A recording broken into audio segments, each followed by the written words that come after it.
Hello, and welcome to another installment of At the Podium with me, Patrick Huey. At the Podium is a platform where we will learn from people who come from different walks of life, careers, and experiences, but all share one thing in common. They have stepped fully into the transformative power of saying yes to the unexpected turns of their lives, and they're now using the power of their voice or podium to make an impact on the world we live in today. At the Podium is the intersection of art, culture, and big thoughts wrapped up in good old-fashioned conversation. Today, I'm thrilled and humbled to share the podium with Skyler Maxey-Wert. Skyler, welcome to At the Podium. Happy to be here. Thanks for having me. Awesome. Okay, so I know that dance has been a significant part of your life since you were a very young child. Do you recall a time when you weren't dancing? No, I don't. I really don't. I don't recall a time when I wasn't dancing. I think I was always involved in some kind of, even when I was really young, before I started taking like official dance classes. Um, I think we always had, music in the house, or always some kind of like, we were an active family, not necessarily always like, sports, but we were always, never just like chilling on the couch. We were always kind of doing things. There were like musical things or artistic things. So I think dance and art in general has always been part of my life since I was born, practically. Yeah. So how did you find your way to dance? When did you know that that was going to be the thing that you were going to do? Well, my parents are both like artistic people. My dad was a mime, professional mime, and my mom was also a dance therapist, and they were both involved in a lot of different kind of performing arts and stuff like that. And my mom put both me and my sister in dance when we were young, and I just I stuck to it. I was a really kind of serious kid, I think, and something about the structure of ballet and dance classes, it really worked well for me, I think. And I just kind of, yeah, I just stuck with it. I remember there was a time around 10 where I was in, coming into middle school, and that's the age where kids kind of start to get mean and stuff. And I remember I would get teased a lot for dancing. And my mom, I think she's just said like, stick it out for like another year, another couple years. And then I stayed with it. And then when I was 13 is when I went to the big ballet school in New York. So that's when it really kind of took off. So you said something very interesting that around the age of 10 or 11, the kids got mean. Yeah. Did you think about stopping dancing when that started to happen? Yeah, definitely. I definitely because when I was in elementary school, I was in like the local Nutcracker, and the school organized all of the kids from my elementary school to come to the Nutcracker and see the show. And when I was really little, like kids thought it was cool because they were like, "Oh, like you're famous," and I would sign autographs and stuff like that. But then once I got to middle school, it wasn't cool anymore. And yeah, I would get teased, and luckily I started at around 7 with a capoeira, which is a Brazilian martial arts. So I always kind of used that as my excuse, like, oh, I can't play outside. I have a capoeira class, when actually I was going to ballet class or something. And I think the teasing and the kind of secrecy that I had kind of deterred me away from wanting to dance a little bit. But my family was like supportive, and I guess something happened. I think it was around 13 when I got into the ABT school, where I realized okay, all of that really doesn't matter because it's what I want to do. So you must have had, when you were 8 and you were studying at the studio in Lancaster, Pennsylvania, did you know then that you were good? um that's a good question.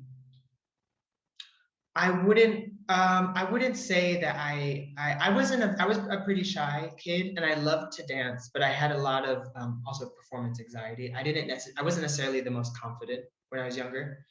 And I think that I was lucky enough to have people that kind of said, you know, you have a talent for this, and you can really do this if you do it. You know, I had when I so I think when I finally got the chance to go to the American Ballet Theater School was when I kind of realized, like, oh, I guess I really could make a career out of this.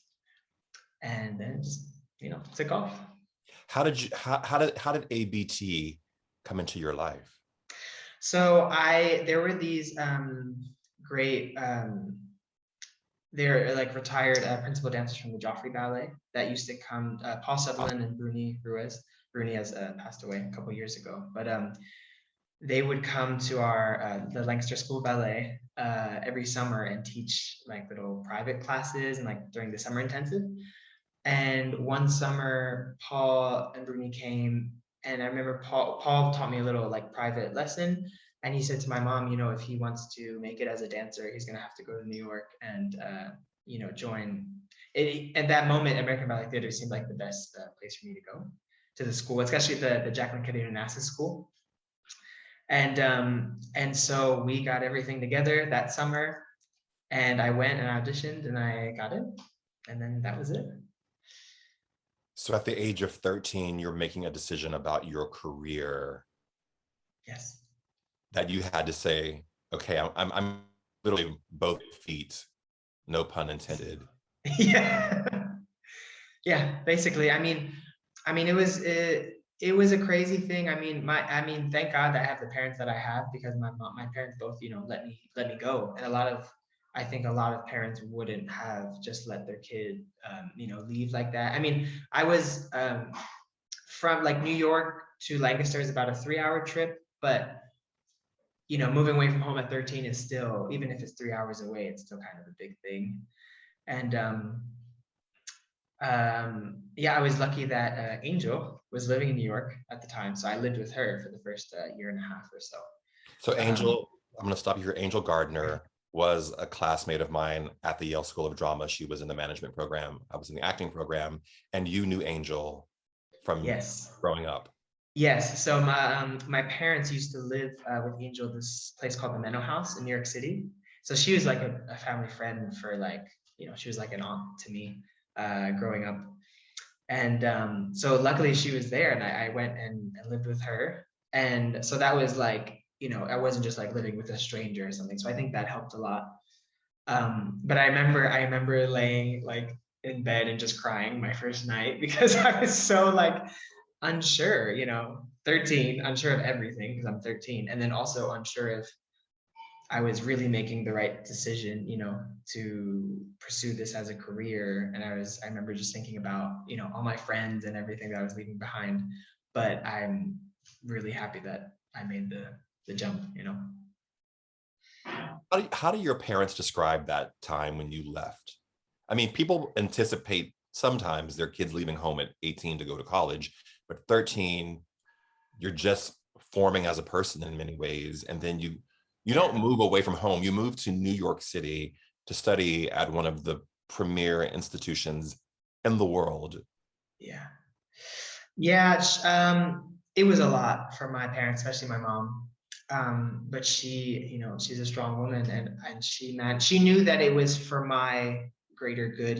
She knew it was the best thing for me, despite it being so painful for her. And I think she was really selfless in that, because I think a lot of parents would have said like, oh, it's too hard for me, so I'm going to keep my child. You know what I mean? But she really was able to kind of put her own feelings aside. I went to New York the same year my sister went to college. And also my mom's father passed away the same summer. So it was a huge transitional time for my mom and my parents. But yeah, she knew that she had she put me before herself. You know what I mean? She put what was better for me before how she felt about it. So I'm forever grateful for that. What did that move to New York teach you about yourself, if you can remember? That's a good question. I remember what did it teach me about myself? I think looking back, it taught me that I was resilient. That's for sure. I definitely, um, I had a side to me that I think I really stuck to what I was there for. You know what I mean? I didn't get so wrapped up as a young person could, you know, in the big city with whatever's happening. And I really stayed focused on what I was doing. And looking back, I think about like other 13-year-olds that I know and putting them in that kind of situation. And I think it's um, yeah, I guess I was a very focused 13-year-old, I would say, which I didn't think about it at the time, but looking back, I'm like, yeah, giving myself props for that, I guess. So when you make a decision to immerse yourself in conservatory training at Mhm. such a rigorous program like ABT, on a very nuts and bolts level, how do you find that balance in your life between school classes, you've got to go to school, Mm. all the dance training that you have to do, and then just the navigation of life as a teenager? How did you find your balance within those three sort of areas? Um, I would say it wasn't always perfectly balanced, that's for sure. You know, there were, you know, ebbs and flows and all of that. But um, I would say that I was fortunate enough. So I went to the Professional Performing Arts School, which is a public school in New York City for you know, young people in the performing arts. So a lot of people there are either performing on Broadway or at the ABT school or SAB or, you know, wherever. And the school is kind of designed for kids who are busy and working and performing, and they kind of schedule things for your particular situation. So I was lucky enough that so at the beginning, like I was there actually already in eighth grade, and then ninth and 10th was still pretty normal day of school. And then I would dance in the evening. And then once I got to the higher level of the dance school and then into the ABT studio company, I was dancing in the morning. So I had to kind of shift my whole schooling situation. And my last year of school, I ended up basically just doing it through correspondence and emails and working kind of just with the teacher in that way. So yeah, I think I was just lucky to be yeah, to get the chance to go to PPAS and have such a flexible schedule. So you said that you joined basically your senior year of high school, you joined the studio company. Yes. What does that mean? So that is a studio. So the studio company is like, it's the second company. Normally a second company is kind of like somewhere between, it depends on the company, but when I was at the studio company, it was like between the school and the ABT main company. So it wasn't quite professional, but you didn't have uniforms and you were it was a small group of maybe, I think it was like six, like no, I think there's like eight of us, 8 or 10. And we did like little tours on our own. We rehearsed just together, and it kind of got you ready for what a company life would be like. And that's kind of like the goal of like a second company or a studio company. So you have the kind of, you feel the, let's say, pressure or obligations of a company member without actually being in a full you know, big company. So And do you audition for that studio company, or is that an invitation only type? I was, it was kind of the natural progression of the schooling. So, and when I was there, the company and the school went through some changes and things changed around. But by the time I was kind of at the age and ready to join the studio company, I was moved up to that level. So I didn't actually have to do an official audition. So Yeah, when you're a teenager and you're in it's a very competitive world, yeah, dancing. yeah, As any artistic pursuit is, there are many people who want to be a part of it and pursue that, and there are not a lot of spaces where yeah. people fill.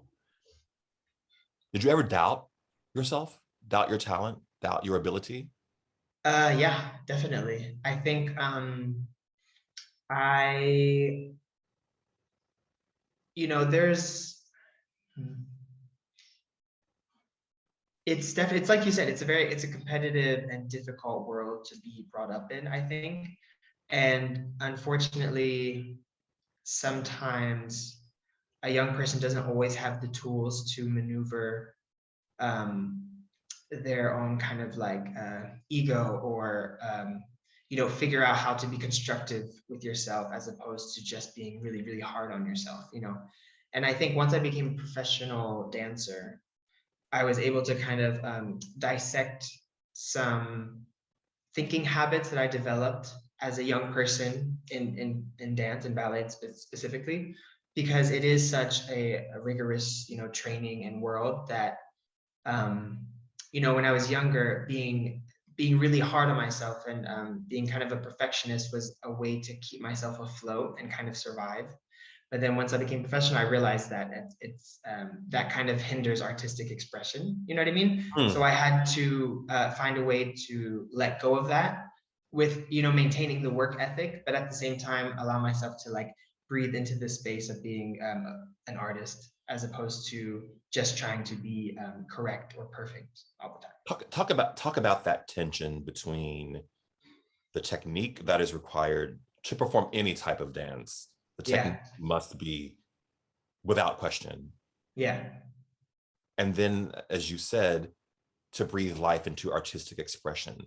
Talk about that tension and how you navigate that.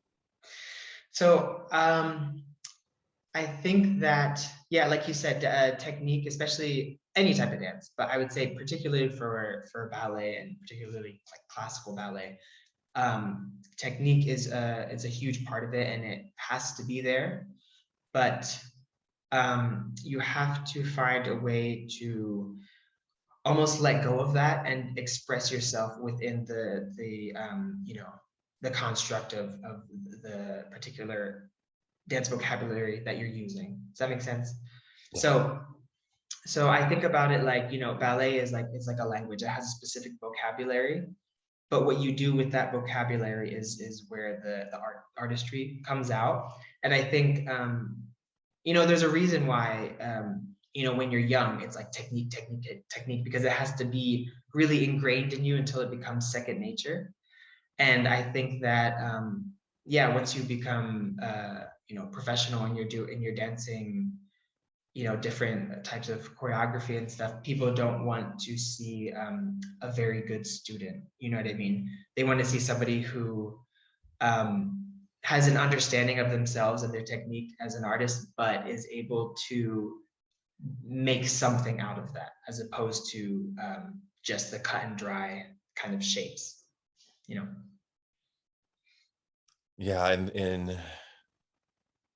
in the acting world, we would talk about it from the perspective of, in rehearsal, you rehearse, and there's technique, and there's creating the path of the story that you're going to tell. But the minute the audience is in the butts are in the seats, or the camera's rolling, you have to put that aside and just express the moment and play yes, the moment absolutely. that's happening. Yeah. It's interesting.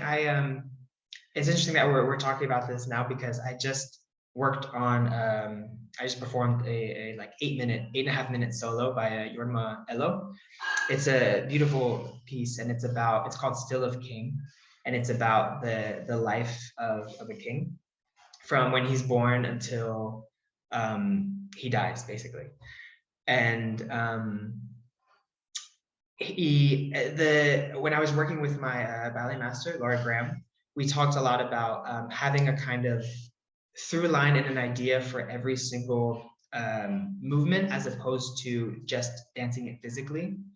And I realized that that kind of very strong through line and story is what it would carry me through the entire piece. Because if I approached it just in a physical way, it was just exhausting, and it was just impossible to dance. You know what I mean? So having that kind of backbone of the story is what kind of carried the piece along. And I think that that's kind of how it always should be. You know what I mean? Dance is kind of a physical representation or manifestation of something that is happening on the inside, I think. That makes sense. That makes perfect sense. It's so interesting that you say that, Skyler. I also play the saxophone, and I was just working on the new song. It's a very hard song. It's a jazz standard, by a guy named Billy Strayhorn, which you're too young to know who that is, as am I, but I do know who he is. But he wrote this really beautiful song called Lush Life. That's really, if we're going to talk about the language of music and dance, it's two movements. You sort of have the first movement of the song, which is a remembrance of things that happened in the past. And then you have the second movement of the song, which is what my life is today. Okay. But I found that, and I practiced the song, and you'll appreciate this, in two different, I learned the first part, I learned the second part, and I practiced them. But when I put them together, it didn't work. And Okay. I found that it didn't work until I essentially invested in the story and the narrative of the music Okay. and the Yeah. lyric. Mm-hmm. And because I had practiced the notes ad nauseum, the notes were there. But what made the song happen was when I invested in the story and the narrative and committed to that journey, which is Okay. similar to what you're. Yeah, exactly. I think that's the same for any art form. You know what I mean? And that's, I think, what an audience connects to, because especially with um, I think music is probably a bit more universal than classical ballet, let's say.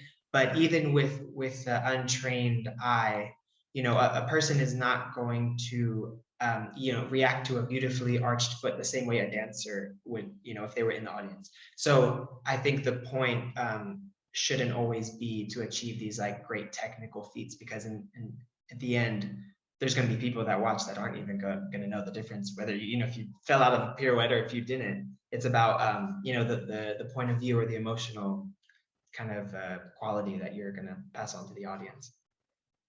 And that's what makes the dancers great, right? And Yeah. I've experienced a lot of dance, and I love dance, and of all kinds, modern, Mm. ballet, hip hop. I love all kinds of dance. But you can see the people who have the emotional connection to whatever the music is.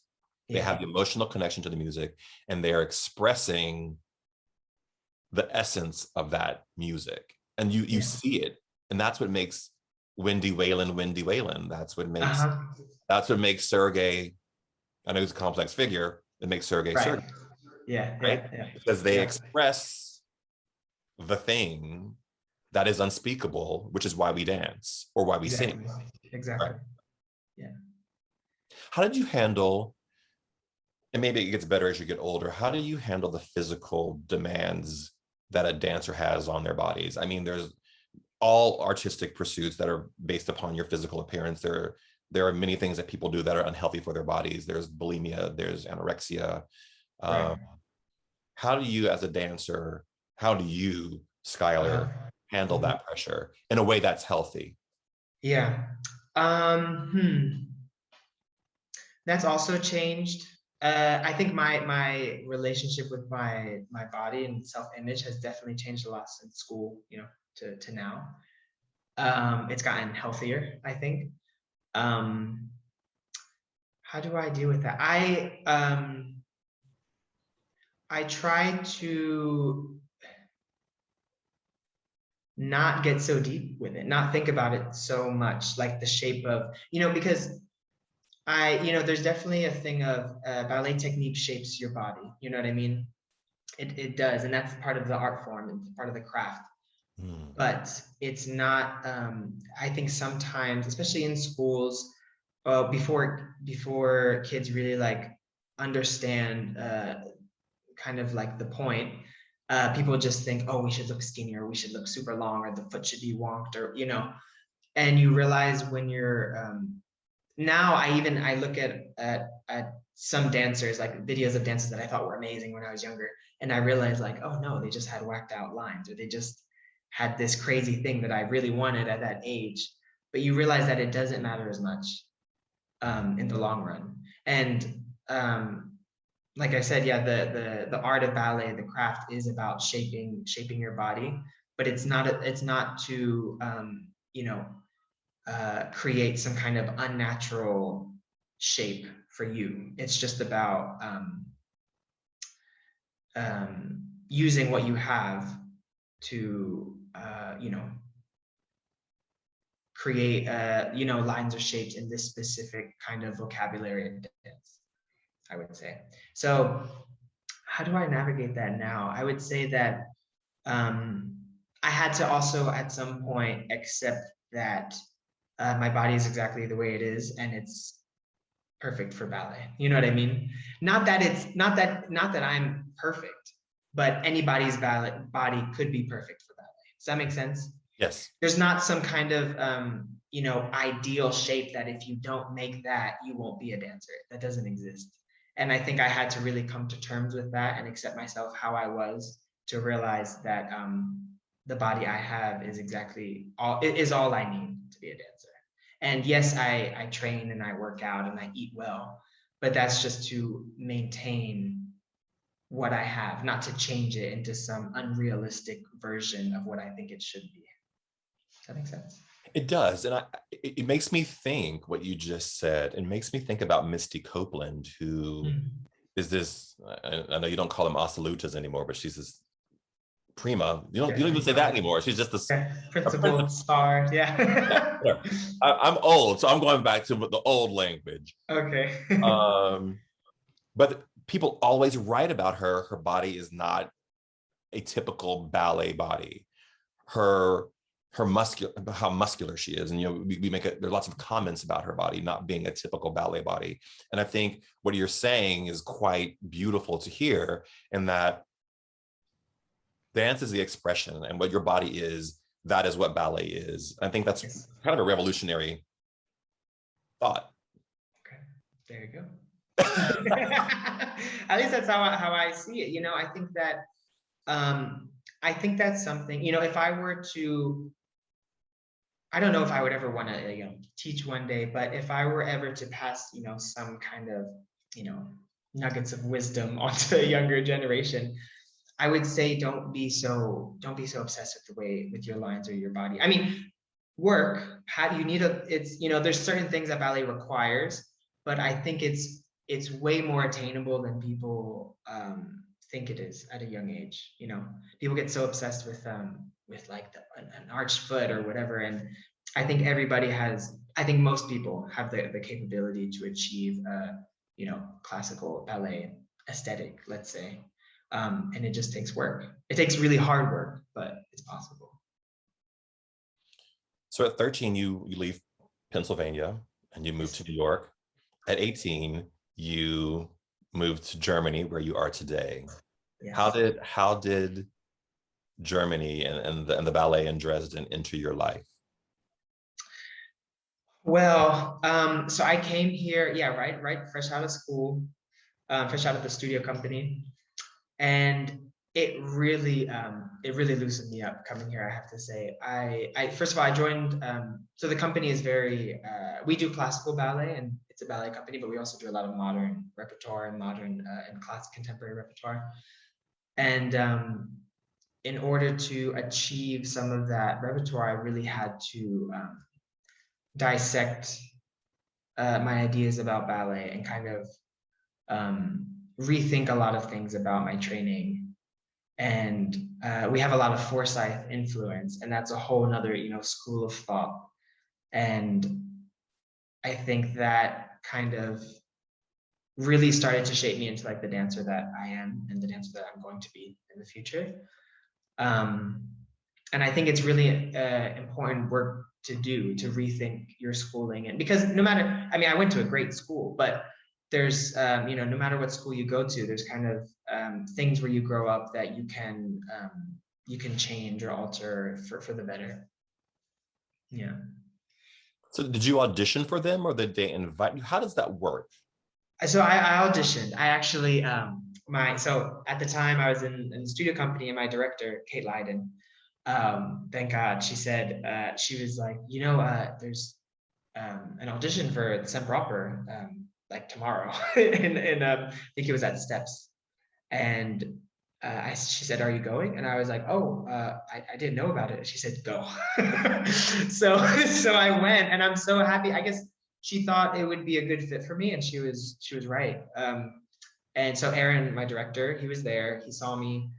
Then, and another boy who was in the studio company, he's also a dancer here now. His name is Václav Lamparter. And we both went to the Steps audition, and then Aaron saw us, then he taught a class somewhere else. We took his class, and then he offered us contracts. He offered me, I originally got an apprentice contract actually, and I was gonna go, I was set. And then so this was maybe June, July or something. Then summer came, and then I got an email saying, oh, there's actually a spot open in the corps. Would you like to just take a corps contract? And I said, yes, of course. And so then I came directly as a quarter ballet member in 2014. So once again, you pack your bags, you fly across the world. Yeah. That's these acts, 13, New York, 18, Dresden. Where does that fearlessness come from? I think I never thought of it as fearlessness, because I was definitely fearful sometimes. I think it comes from just the pursuit of what it is that I want out of my life, and what it is that I want out of my dance career, and what is that I want out of myself as an artist. You know what I mean? I think for whatever reason, even at 13, I knew that if I wanted to, that this is what I wanted to do, and this is what I had to do in order to make it happen. And I think I've always had a strong kind of idea about what it is that I had to do in order to make what I want happen. You know what I mean? Or the work that I had to put in to kind of make it happen. And I knew that I always wanted to dance in Europe. I just had that as an idea. I always wanted to live somewhere in Europe, and I never thought at Germany in particular, but when the opportunity came about, I was just like, there we go. On your way. Yeah. So you joined the corps. Yes. And then in 2020, you're promoted to the second soloist position. Well, so I was a corps de ballet for, let's see if I get these dates right. I think I was in corps de ballet for 2 or 3 years. Then I was promoted to choreography. So it was corps, then the choreography, and then I was promoted to second soloist. And this is my second year now as a second soloist. Okay, so tell us, you just said 3 different categories of dancer. What do those mean for people who don't know this world? So corps de ballet, if you see like, typical ballet like Swan Lake, the corps de ballet would be like the swans. Or oftentimes, like if you see a court dance, they would be like the court couples, would be like the corps de ballet. They're like the meat of the company, big group dances and stuff like that. Then choreography in our company, it was basically like, it's kind of a bridge between a soloist and a corps de ballet member. It's some companies, they just have kind of like senior corps de ballet, or but it's basically, you're not quite corps de ballet, and you're not quite a soloist yet. It's like just kind of in between. And then after that is second soloist, which is where I'm at now, which is you do mostly soloist roles. And you would still only do a corps de ballet role if need be, but you usually wouldn't be first to do those. And then first soloist is just kind of similar to second, but just level up. And then it's principal dancer, which is like the lead roles and everything. And the lines aren't so, some companies it's very strict, like the structure, especially in like huge ballet companies. But because we're such a mixed company, is with modern and contemporary works, the ranks don't really matter so much. It's more when the classical ballets come around, and it's more just a way of kind of like organizing people for roles and stuff like that. Yeah. And how are you cast? Are you cast based upon technical ability, physical prowess? What are the factors that go into you being cast in a particular role? That would be, it's just up to the director really, and also he takes into account the ballet masters, what they would think and their ideas, and it really has to do with, I think, maturity, if you can handle a role.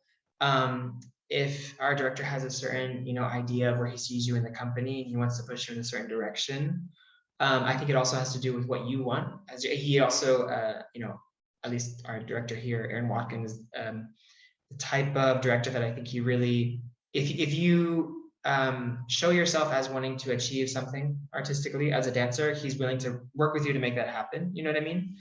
So I think he really, yeah, I think that's what the casting is really about. I mean, of course, then we have also outside choreographers will come, they'll watch class and rehearsals, and then they kind of decide through that who they want to cast. And it also has to do with, you know, if you have you worked with them in the past, do they like the way you work? Do they feel like you're a good fit for them? And yeah, and we have such a diverse repertoire that we also have very diverse talents in the company. So oftentimes we get the opportunity to dance very different things. So there's always something for somebody, which is nice. Is that how Still of King came into your life? The choreographer saw you and thought this is going to be a good role for you, and yeah, well, actually, no. So Marcelo Gomez is here now with us as a slash dancer and also ballet master, and he came with Still of King. It was actually choreographed on him. Yorma Elo choreographed it on him maybe 10 years ago. And at the time that he was here, it was still kind of this Corona stuff happening, and we could only really do like a gala piece. We couldn't do big ballets with groups.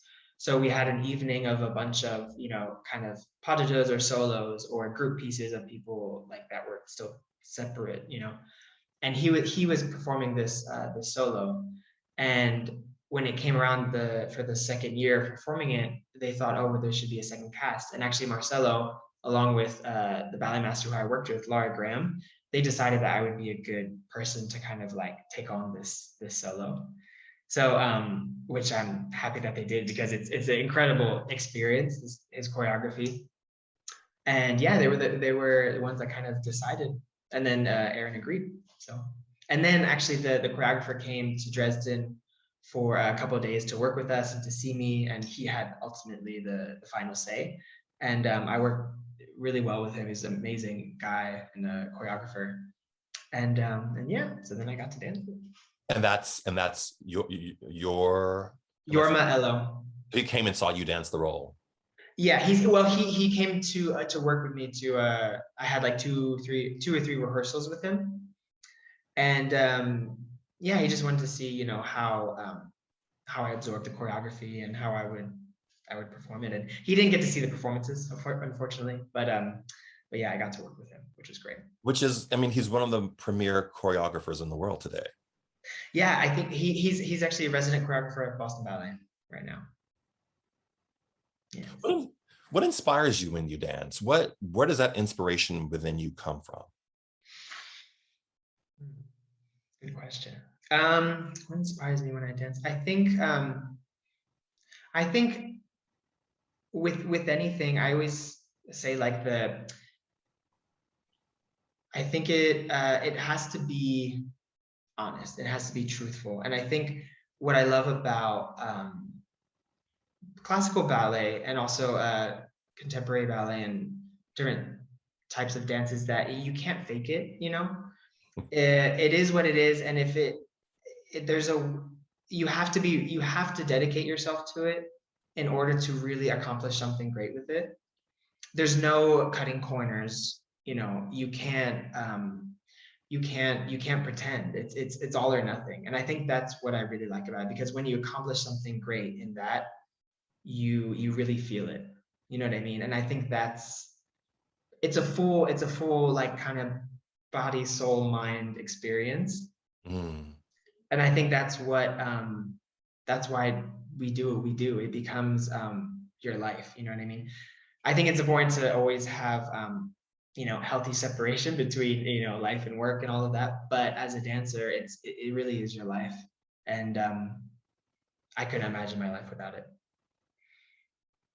You know, I think we've talked about this on Instagram or message each other about this. What is your thought? I am fascinated by the way the world is dancing right now. The world everyone's dancing, even those who can't dance are dancing. True. That's true. It's everywhere. It's on TikTok, it's on Instagram, it's Facebook. Yeah. Everyone is dancing. What is that about? What is that about? I think it's great. I mean, I think it's cool that, I mean, dance is for everybody, hands down. Dance is definitely for everyone. I think that I think people love to dance, and I think that, you know, me as a performer, I have the opportunity. I have the opportunity to be a performer, to perform, and it's a great thing that I think, you know, these people that are like kind of like, you know, TikTok dancers or whatever. I feel like this kind of thing gives them a little bit of a taste of what it is to perform, and it's such a beautiful thing. And I understand why people do it and why people you know, get something out of it. Um, I think that I'm lucky to be in the profession that I am, where I get the opportunity to perform for people around the world and on stages, you know what I mean? And for people that don't have that opportunity, you know, just to, you know, record themselves on their phone and posting it or whatever is like performing. So I think that's why people do it, which is cool. What step, what step in your life right now or in your career has required you to take the biggest leap of faith, or required you to say yes to something that you weren't anticipating saying yes to? Okay. Whew. Well, I think this solo that I was just talking about, I think for myself in my career so far, this was the biggest kind of hurdle, like kind of a accomplishment, you know, because it was such a intense experience to dance it, and also the process. I feel like it was the most kind of like artistically elevated thing dance-wise that I have really accomplished so far in my career, I would say. And I think it was one of the most enjoyable also experiences on stage that I've had, because sometimes, you know, you have those moments where you get on stage and you kind of you get off and you don't even like remember what happened. You're like, was I dancing or what? And with this piece, I remember I just being so in the moment and into the solo, that I was really experiencing every single part of it the whole time in like in a real way. And it's I was just really, I was, you know, proud of myself for allowing myself to go there and to be kind of vulnerable in that way. And also just grateful to be able to have such great ballet masters that I worked with to accomplish what I accomplished. Yeah. Skyler, thank you so much for your time today and just being so willing to talk about your journey, your life, your career. I really appreciate that. Thank you so much. No problem. Thank you. And to those of you who are watching or listening, remember, we all have a voice, so use yours wisely. Goodbye, everyone.